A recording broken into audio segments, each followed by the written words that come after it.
नमस्कार साथियों। 16 दिसंबर 1971 को भारतीय समय के अनुसार शाम 4:30 बजे के करीब जब पाकिस्तान के 93,000 सैनिकों ने इंडियन आर्मी के सामने हथियार डाल दिए थे, तभी भारत ने शौर्य गाथा का एक इतिहास रच दिया था। पाकिस्तान का भूगोल बदल गया था।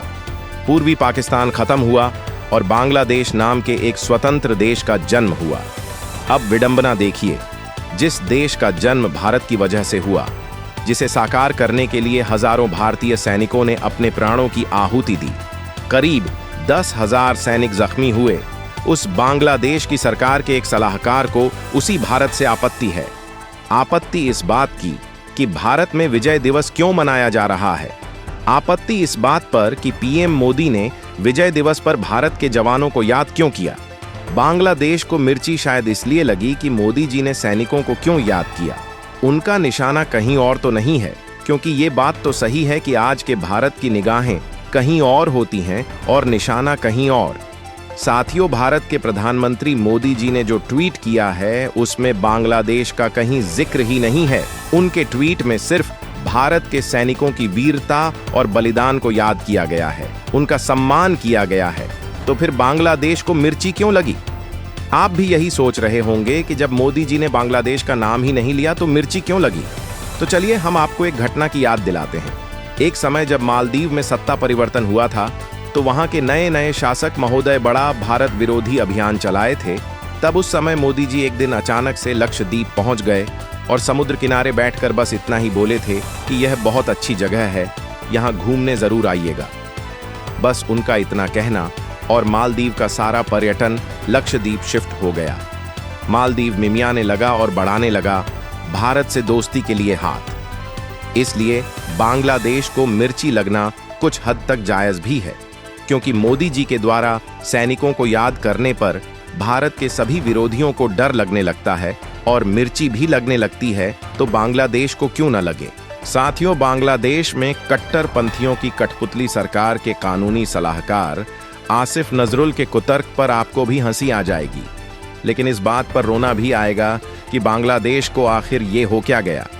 क्या बांग्लादेश की आज़ादी के लिए बलिदान देने वालों ने सपने में भी सोचा होगा कि कुछ ही दशक बाद ऐसा भी दिन आ जाएगा जब उनका देश अपने ही नायकों को भूल जाएगा, अपने ही अतीत को नकारेगा, इतिहास को ही झुठला देगा, अपने ही संस्थापक की मूर्ति को गिराकर जश्न मनाएगा। लेकिन वहां अब ये हकीकत है। खैर, जिनको अपने ही पुरखों की कदर नहीं, अपने ही इतिहास की कद्र नहीं, तो वे दोस्ती की कद्र क्या करेंगे। एक बार खुद का इतिहास तो पढ़ लेते नजरुल को अगर अपना इतिहास याद नहीं तो उन्हें पढ़ना चाहिए। कैसे 1947 में भारत के टुकड़े हुए, देश दो हिस्सों में बट गया, एक भारत तो दूसरा पाकिस्तान। भौगोलिक रूप से तो 3 हिस्सों में बट गया। भारत के दोनों तरफ पाकिस्तान, एक पश्चिमी पाकिस्तान तो एक पूर्वी पाकिस्तान। लेकिन वजूद में आने के बाद से ही पाकिस्तान ने पूर्वी पाकिस्तान में रह रहे अपने लोगों का उत्पीड़न शुरू कर दिया। वहां भी बहुसंख्यक 85% आबादी मुस्लिम ही थी, लेकिन भाषा के आधार पर उनसे भेदभाव शुरू हुआ। बंगाली भाषा के सम्मान के लिए जब पूर्वी पाकिस्तान में छात्रों ने आंदोलन किया तो 21 फरवरी 1952 को उन पर गोलियां चलाई गईं। 7 छात्रों की मौत हो गई। बाद में संयुक्त राष्ट्र ने 21 फरवरी को इंटरनेशनल मदर लैंग्वेज डे घोषित किया। मजहब की बुनियाद पर बने जिन्ना के देश को बंगालियों की संस्कृति से जैसे नफरत थी। उन्हें लगता था कि पूर्वी पाकिस्तान के लोग सिर्फ नाम के मुसलमान हैं, दिल से हिंदू हैं। इसीलिए पाकिस्तान सरकार ने उनके दमन का दुष्चक्र रखा। आर्थिक, सामाजिक, भाषाई, हर तरह से दमन। नजरुल को लेक्चर देने के बजाय इतिहास पढ़ना चाहिए। किस तरह तब भारत ने पूर्वी पाकिस्तान से आए लाखों शरणार्थियों को शरण दिया था। बांग्लादेश की आजादी के लिए लड़ रहे मुक्ति वाहिनी लड़ाकों को गुरिल्ला युद्ध की ट्रेनिंग दी। बर्बर पाकिस्तानी सेना का सामना करने लायक बनाया। पाकिस्तानी सेना ने मुक्ति वाहिनी को काउंटर करने के लिए रजाकारों की मिलिशिया भी बनाई, लेकिन नाकाम रहे। पाकिस्तानी सेना ने पूर्वी पाकिस्तानियों पर बर्बरता की हद पार कर दी। इतना ही नहीं, उसने भारत के भी कई हिस्सों पर हमले शुरू कर दिए। इसके बाद 3 दिसंबर 1971 को भारत भी जंग में कूद गया। महज 2 हफ्ते में ही पाकिस्तानी सेना ने भारत के सामने घुटने टेक दिए। 16 दिसंबर 1971 को भारतीय समयानुसार शाम 4:31 पर पाकिस्तान के 93,000 सैनिकों ने भारतीय सेना के सामने सरेंडर कर दिया। कट्टरपंथियों को क्या पता दोस्ती क्या चीज है। नजरुल को अगर इतिहास नहीं पता तो उन्हें पता करना चाहिए।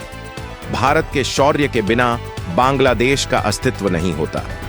वहां के लोगों को अत्याचार, दमन और गुलामी सरीखी जिंदगी से आजादी दिलाने वाले मुल्क के बारे में ऐसी टिप्पणी करते नजरुल को शर्म आनी चाहिए।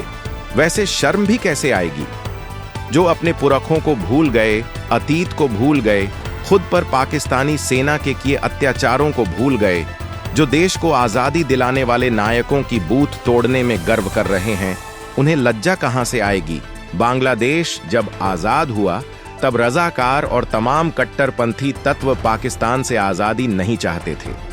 दुर्भाग्य से 5-6 दशक बाद आज बांग्लादेश कट्टरपंथी तत्वों के चंगुल में फंसा हुआ है। मोहम्मद यूनुस की अगुवाई वाली अंतरिम सरकार कट्टरपंथियों की कठपुतली बनी हुई है। हिंदुओं और दूसरे अल्पसंख्यकों की हत्याएं, उनके घर जलाने, उन्हें आतंकित करने की घटनाओं की जैसे बाढ़ आई हुई है और अंतरिम सरकार चुप है। भारत को उकसाने के लिए वहां के कई नेता लगातार जहर उगल रहे हैं।